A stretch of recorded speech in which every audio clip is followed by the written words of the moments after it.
This all started not in January. It didn't start last summer. It started during the 2017 legislative session when we created the Hope Scholarship Program, which we know prevents students from, it allows students who are bullied in public schools to go over to voucher-funded schools. And actually, I almost misspoke because I was thinking about what my question was when we passed the Hope Scholarship. Does this actually prevent bullying at voucher-funded schools? And I started thinking, what happens to those LGBTQ kids who are bullied in public schools and then end up in private schools where it may get worse? And then there was more reporting after we passed the Hope Scholarship that demonstrated that at least 10% of voucher-funded schools had written policies that said LGBTQ students would be discriminated against or penalized in some way. And then, of course, the Orlando Sentinel started reporting on what was happening. And last session, I included an amendment on one of the voucher bills to really do what we're trying to do here, although it's more fleshed out in this amendment, to prohibit the discrimination. So I've been on this for a while, on this exact issue, as you all know. But what did we find out since then? We found out that at least 83 voucher-funded private schools in the state of Florida have policies in writing that discriminate against LGBTQ students. You're probably wondering, well, discrimination, that's a term that Democrats very loosely throw around. Let me tell you what the 83 voucher-funded schools said in writing. And people couldn't believe this until we pulled up the policies from the websites and read it to them. Here's one example, and I won't name the school.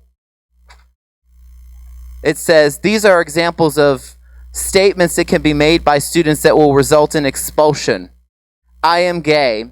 I am homosexual, transgender.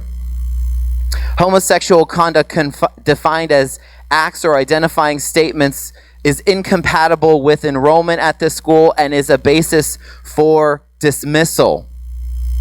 Members, put yourself in my shoes for a minute. Just imagine this.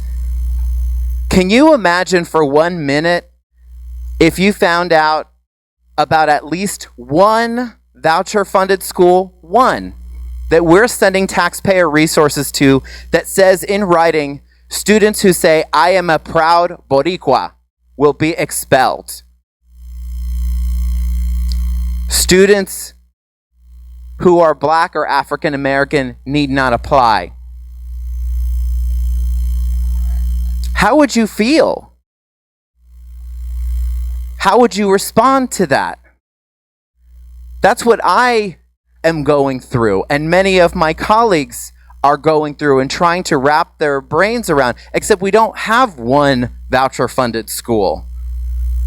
We have at least 83 voucher-funded schools that we know of. And if you want to know which ones, I have the Orlando Sentinel report right here. They have all 83. They have all 83 student enrollment and student admissions policies in writing to share with you. There could be more. How could there be more? Well, because they are not required to share their student enrollment or conduct policies with us. It's not a public record. We have allowed our voucher program to run without any accountability, no standards. We don't even have to know what the student conduct policies are. So there could be more. But that's what they're saying. It's blatant. Here's another one. Criteria for admission. The following criteria has been established for family admission at this school in Bradenton. If at least one parent or guardian will not be participating in practices that would be considered illegal or considered by the school as immoral or inconsistent with positive Christian lifestyle, such as a homosexual relationship. So the parent, if the parent is in a same-sex relationship, married or unmarried. Me. If Jarek and I decide that we want to adopt children, we go to this voucher-funded school and we find out, even though our child may identify as straight or cisgender, your kind is not welcome here. We will not enroll your kid. We don't take your kind. Members, that has a very, very ugly meaning that I am sure reminds many people in this chamber about the ugly history of discrimination in this country. In this country, we don't take your kind. Now, proponents of the status quo say, but that's the beauty of school choice. You can choose the school that is the right fit for your child. Members, when lunch counters had signs outside of their establishment that said whites only, was the argument, don't worry about it. This is a free market. Choose a restaurant that is the best and better fit for you and your family. Is that what we said? School choice is more complicated than just finding a school that is a good fit. How is it more complicated? What if your child, who is LGBTQ, wants to go to Trinity Academy in Orlando? They want to go to Trinity Academy. It's a voucher-funded private school because Trinity Academy has an amazing debate club. It's a state award-winning debate club. All of their friends in the neighborhood go to Trinity Academy and they're in the debate club. Maybe it's not debate. Maybe it's athletics, an athletic program that is known around the state as the state champion, the national champion. Or maybe the voucher-funded school is just the closest school to that parent's work. Maybe it's even the only voucher-funded school in their community because they're at a rural community. So they go to that school and they find out students who say, I am gay or I am transgender will be expelled. School choice is meaningless when the school that otherwise is the best fit for your child, for whatever reason, is a school that says, we don't take your kind.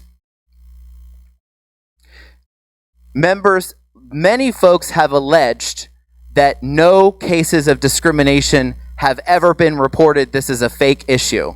Now, I've just explained 83 incidences, documented cases of discrimination. But I also want to remind you all that this type of discrimination is legal in Florida. So what good would a formal complaint to the Department of Education do if you were to complain to them to say, my child was not allowed in this school because my child is LGBTQ? It's perfectly legal. And the discrimination has already taken place because the policy exists in writing. I am sure that the owners of that lunch counter in the 50s that had the whites only sign outside of their establishment also never received any formal complaint related to discrimination.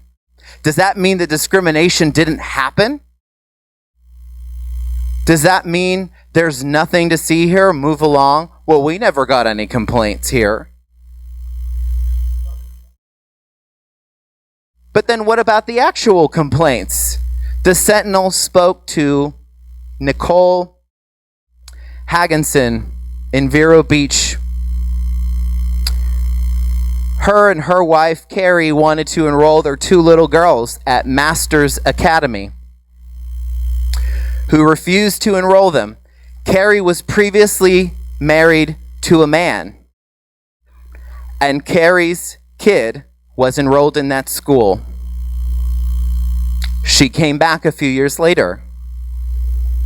She's now married to her wife, Nicole, and they have 2 beautiful little girls who were told by this voucher-funded school that their little girls were not allowed to enroll at that school because of their policy against allowing LGBTQ families into their institution.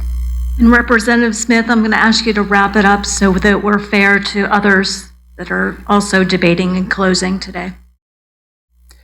Thank you, Madam Speaker. I'll close with this. I've heard a lot about tolerance. Now, when I speak to my own family, I prefer using the word acceptance with my family because that's what I'm working towards. And I still don't have that.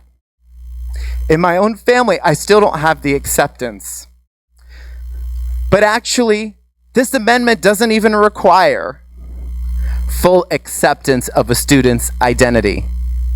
It just requires the tolerance that they would be allowed into the school, because in my book, tolerance for all, and tolerance goes both ways, to me, tolerance is not students who say I am gay or I am trans will be expelled. All those in favor of the adoption of all those in favor of the adoption of the amendment to the amendment say yay. Yay. And oppose no. So the amendment fails. Read the next amendment to the amendment. None on the desk, Madam Speaker. Are there substitute amendments? None on the desk, Madam Speaker. We are back in debate.